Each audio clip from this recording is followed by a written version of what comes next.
हाय friends, माझं नाव Tejas Dilipraoo Kajale. Physics with Tejas sir या चॅनलमध्ये आपलं स्वागत आहे. काल आपण एक मोठा टॉपिक घेतला होता ज्याचं नाव होतं displacement, velocity, acceleration for linear simple harmonic motion. म्हणजे आपण डिस्प्लेसमेंट काढली होती, व्हेलॉसिटी काढली होती आणि ऍक्सेलरेशन काढलं होतं. ऍक्सेलरेशन, व्हेलॉसिटी आणि डिस्प्लेसमेंट. ऍक्सेलरेशन ते एकदम इझी होतं, पण व्हेलॉसिटी आणि डिस्प्लेसमेंट आपण थोड्या प्रमाणात काहीतरी सॉल्व्ह केलं होतं इंटिग्रेशन वगैरे करून. ठीक आहे, तर आता माहिती आहे का, काल आपण डिस्प्लेसमेंट वर स्टॉप झालो होतो. म्हणजे काहीतरी डिस्प्लेसमेंटची अशा पद्धतीचं इक्वेशन आपण फाइंड आउट केलं होतं. x = a sin omega t plus alpha. इथे a म्हणजे काय होते रे, एम्प्लिट्यूड, आणि अल्फा म्हणजे राहतो फेज अँगल. ओमेगा म्हणजे तुम्हाला माहित आहे काय होते तो, आणि टी म्हणजे पण तुम्हाला माहित आहे. ओमेगा म्हणजे अँग्युलर व्हेलॉसिटी आणि टी म्हणजे काय होतो आपला टाइम पिरियड. ओके, आता काय पहा, आता माहिती आहे का इथे आपण किती काय स्टॉप झालो होतो, पण त्याच्या माहिती आहे का दोन केसेस आहेत. त्या केस आपल्याला काय करावं लागतात, सॉल्व्ह करावं लागतात. तर पहिली केस आपण सॉल्व्ह करू की जी केस कुठली राहील, मीन पोझिशनची. म्हणजे लिहिताना असं घेऊ आपण at a mean position. Mean position का बरं, कारण माहिती आहे का काल मी समजत असताना पेंड्युलमचं उदाहरण दिलं होतं तुम्हाला. पेंड्युलम घेतला होता आपण काल, अशा पद्धतीचा काहीतरी पेंड्युलम होता. ओके, आणि त्याला म्हटलं होतं ही त्याची माहिती आहे का मायनस एक्स्ट्रीम पोझिशन, ही त्याची माहिती आहे का प्लस एक्स्ट्रीम पोझिशन, आणि मधातली जी राहील ती काय राहील त्याची मीन पोझिशन. तर कन्सिडर करा आपला पार्टिकल हा मीन पोझिशन वर आहे. आता मीन पोझिशन वर काय मिळते आपल्याला, मीन पोझिशन वर आहे म्हणजे ऑब्विसली डिस्प्लेसमेंट झिरो राहणार आहे त्याचं, बरोबर आहे. आणि डिस्प्लेसमेंट झिरो आहे आणि टाइम पिरियड पण काय राहील त्याचा झिरो राहील. ठीक आहे, मीन पोझिशन वर एकदम स्थिर आहे तो. ठीक आहे, तो कुठेच हालून नाही राहिला, काहीच नाही. म्हणजे कन्सिडर करा त्याची इनिशियल पोझिशन. इनिशियल पोझिशनला आहे म्हणजे मीन पोझिशनला आहे. तर मीन पोझिशनला डिस्प्लेसमेंट तर होतच नाही, डिस्प्लेसमेंटचा प्रश्नच नाहीये. आणि डिस्प्लेसमेंट नाही आहे म्हणजेच मग माहित आहे का त्याचं आपल्याला टाइम पिरियड पण काहीच नाही मिळणार. म्हणजे x = 0 आणि t = 0 आहे. मग एक काम करा, x = 0, t = 0 या इक्वेशन मध्ये पुटअप करा. काय होते पहा बरं, पुटअप करा. x ची व्हॅल्यू काय आहे, 0 = त्याच्यानंतर a as it is sign, okay, त्याच्यानंतर ओमेगा t म्हणजे ओमेगा इंटू टी. टी ची व्हॅल्यू किती राहणार आहे, 0, म्हणजे ओमेगा इंटू 0 म्हणजे 0 इंटू एनिथिंग 0. ओके, त्याच्यानंतर प्लस अल्फा हा मिळणार आपल्याला ऍज इट इज. त्याच्यानंतर काय होते पहा, 0 as it is, okay, A as it is, त्याच्यानंतर साइन, आता ओमेगा इंटू 0, सरळ सरळ 0 म्हणजे ही टर्म काय होते कॅन्सल, उरते काय फक्त अल्फा. ठीक आहे, मग आता पहा a इकडे काय आहे मल्टिप्लायला, इकडे गेल्यानंतर काय होतो रे डिवाइड, बरोबर. म्हणजे काय मिळतो आपल्याला 0/a. आता 0/a म्हणजे 0 एनिथिंग म्हणजे सरळ सरळ 0 म्हणजे ही पण टर्म काय होऊन जाते तिथे कॅन्सल होऊन जाते, बरोबर आहे. आणि उरते काय मग आपल्याला फक्त साइन इंटू अल्फा. म्हणजेच काय, तर धिस इम्प्लाइज साइन अल्फा = 0. आता साइन अल्फाची व्हॅल्यू 0, त्याच्यातला अल्फा म्हणजे आहे अँगल. तर आपल्याला माहित आहे का साइनचा असा अँगल पाहावा लागणार की ज्याची व्हॅल्यू 0 येईल.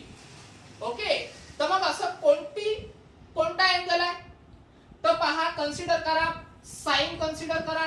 ओके, त्याचे अँगल्स कन्सिडर करा, 0 करा, त्याच्यानंतर 30 करा, 40, 45 करा. ओके, चाललं तिकडे वाढत वाढत जवळपास 90 पर्यंत कन्सिडर करा. तर मग आता माहित आहे का एक एक अँगलची व्हॅल्यू कन्सिडर करा. साइन 0 ची व्हॅल्यू काय येते 0, बरोबर आहे. तर मग इथे माहित आहे का साइन ची व्हॅल्यू आपल्याला 0 मिळत आहे. मग साइन ची व्हॅल्यू 0 कधी मिळते, ज्या वेळेस त्याचा अँगल 0 राहील, बरोबर आहे. म्हणजेच इन शॉर्ट अल्फाची व्हॅल्यू काय मिळणार आपल्याला 0 मिळणार. येऊन लक्षात, म्हणजे फेज अँगल काढला आहे आपण, त्याच्यावरून काय काढलेला आहे तर अल्फा = 0. येऊन लक्षात. तर हे मिळालं आपलं पहिली केस. ही काय आहे आपली पहिली केस. ठीक आहे, तर हे व्यवस्थित समजून घ्यायचं. साइन अल्फाची व्हॅल्यू 0. ओके, तर sine alpha is equal to 0 म्हणजे साइनची अशी व्हॅल्यू काढायची आपल्याला की ज्या ठिकाणी अँगल हा काय मिळणार आपल्याला 0 मिळणार. ओके, म्हणजे साइनची असा अँगल की ज्याची व्हॅल्यू किती आली पाहिजे 0 म्हणजे साइन 0 आला पाहिजे.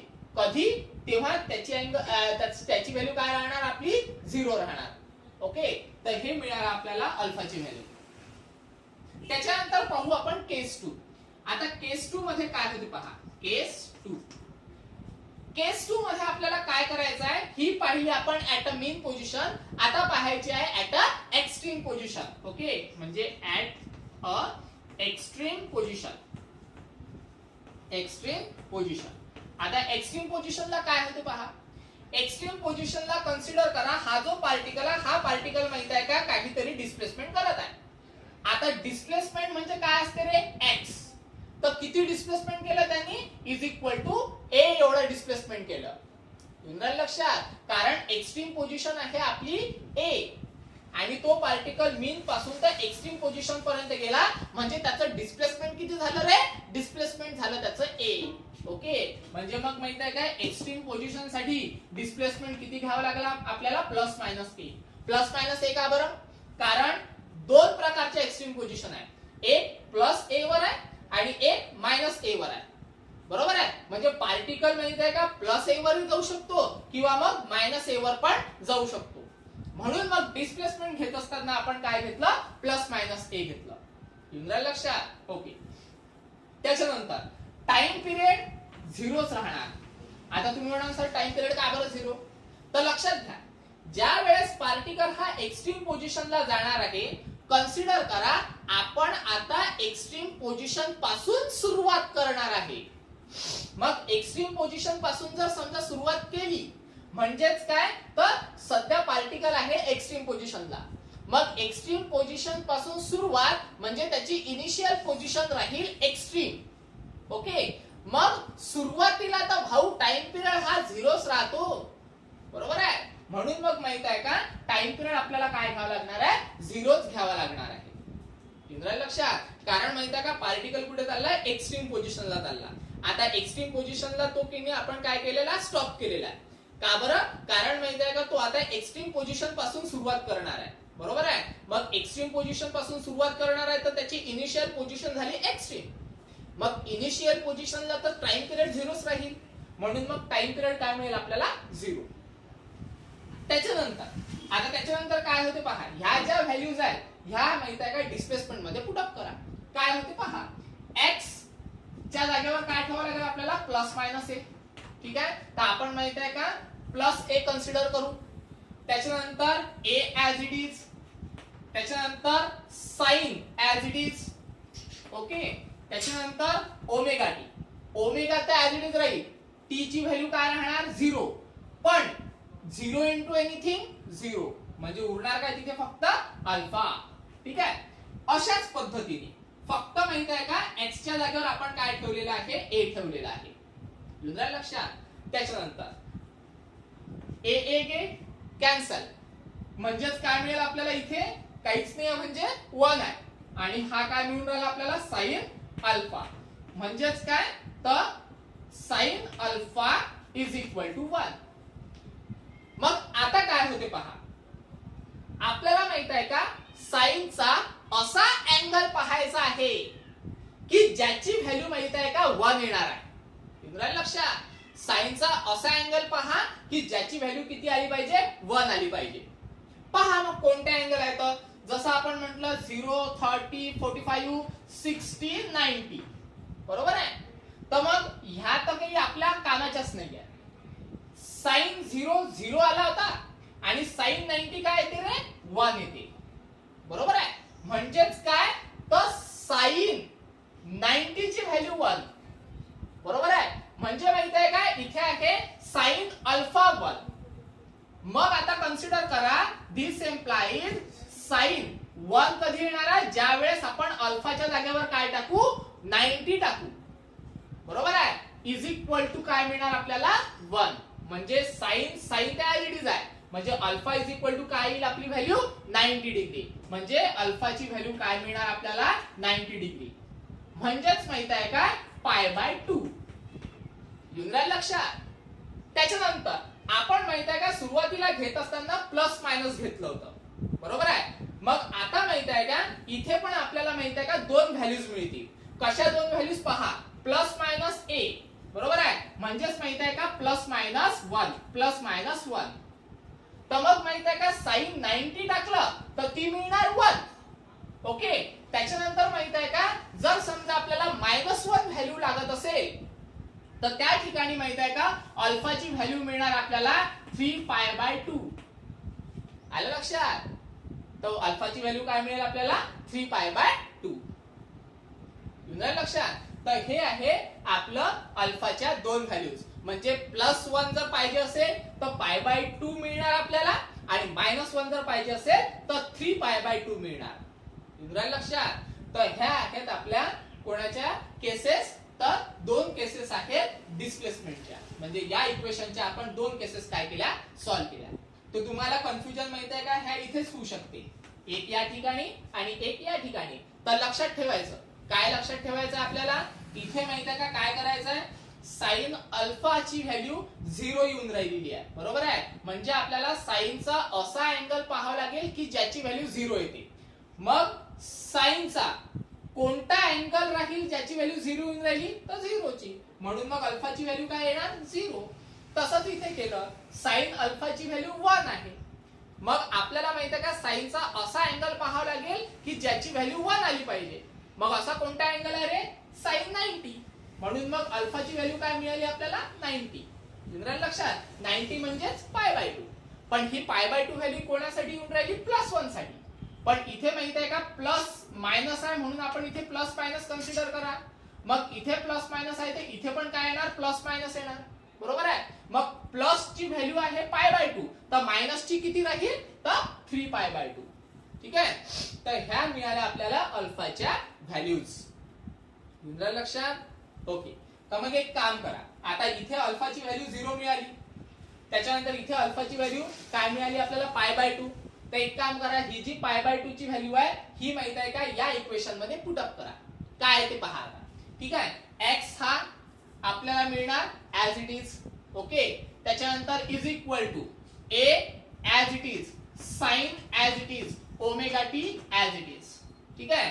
अल्फाची व्हॅल्यू काय काढली आपण π/2 प्लस π/2. ओके. तर मग माहित आहे का ट्रिग्नोमेट्रिक फंक्शनच्या अनुसार, तुम्ही माहित आहे का ट्रिग्नोमेट्रिक फंक्शन हा युनिट शिकले असाल. ठीक आहे. 11th मध्ये किंवा 12th मध्ये तुमचा झाला असेल, बेसिक मध्ये कुठेतरी तुम्ही शिकले असाल. तर नेहमी लक्षात ठेवायचं साइनच्या अँगल मध्ये π/2 जर ऍड केला तर तो माहित आहे का कॉस बनतो.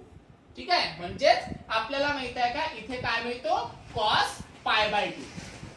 लक्षात. म्हणजे डिस्प्लेसमेंट काय मिळालं आपल्याला, a cos π/2. तर त्याचा फॉर्म्युला मी सांगून देतो, तो फॉर्म्युला लक्षात ठेवायचा. पहा, sine theta plus π/2 is equal to आपल्याला काय मिळते, cos π/2. लक्षात. म्हणजे साइनच्या कुठल्या पण अँगल मध्ये जर समजा तुम्ही π/2 ऍड केला तर आपल्याला काय मिळते, cos π/2 पाहायला मिळते. लक्षात. तर ही मिळून राहिली आपल्याला डिस्प्लेसमेंटची व्हॅल्यू. आलं लक्षात. तर हे आहे आपलं डिस्प्लेसमेंट. तर इथे पण माहिती आहे का आपल्याला डिस्प्लेसमेंट मिळते. कशा पद्धतीने मिळते, अल्फाची व्हॅल्यू काय आहे रे 0, बरोबर. तर एक काम करा, फक्त 0 माहिती आहे का इथे ठेवून द्या. म्हणजे काय मिळेल आपल्याला, a sin ओमेगा टी फक्त. आलं लक्षात. तर इथे माहिती आहे का चुकून π/2 झालं, इथे पाहिजे ओमेगा टी. ओके. तर इथे पण काय लागेल आपलं ओमेगा टी. फॉर्म्युला चुकून π/2 लिहिला गेला, पण साइन थीटा प्लस π/2 जर असेल तर आपल्याला इथे काय मिळते, कॉस थीटा. म्हणजे साइन ओमेगा टी π/2 असेल तर इथे काय मिळेल आपल्याला, कॉस ओमेगा टी. ठीक आहे. तर हा फॉर्म्युला लक्षात ठेवायचा. आलं लक्षात. तर हे आहे आपलं पूर्ण डिस्प्लेसमेंटच्या दोन केसेस. ठीक आहे. तर आज आपण इथे स्टॉप करू, बाकी टॉपिक आपण उद्याला पाहू. धन्यवाद.